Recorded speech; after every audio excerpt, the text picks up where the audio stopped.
Do you want the best YouTube 4K quality from DaVinci Resolve? I'll show you the exact H.265 export settings to keep your footage sharp, detailed, and ready for YouTube. Open Deliver page. Under Render Settings, choose Custom Export. This gives you full control compared to Resolve's built-in YouTube preset, which can limit quality or bitrate. Give your export a file name and choose where to save it. Set format to MP4. It's ideal for YouTube and works perfectly on all devices.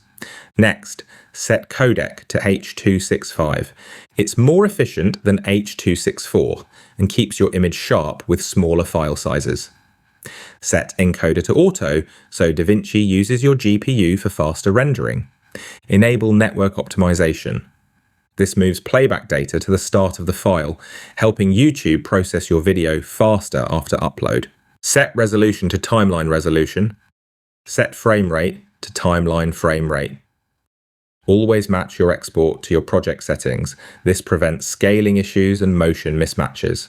Open the encoding profile drop-down and choose main 10.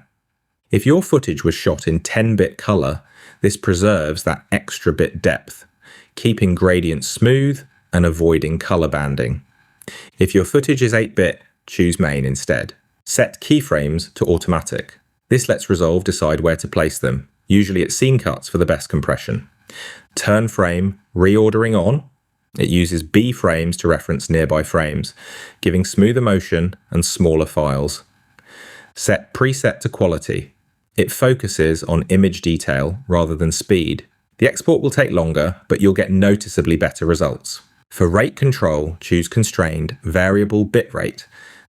This keeps quality consistent while adjusting bitrate based on scene complexity. Set bitrate to 80,000 kilobits per second. That's ideal for 4K footage, giving YouTube a clean, detailed source without unnecessary file size.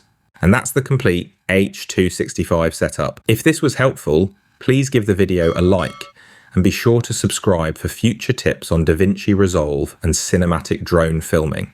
Thanks so much for watching. I'll see you next time.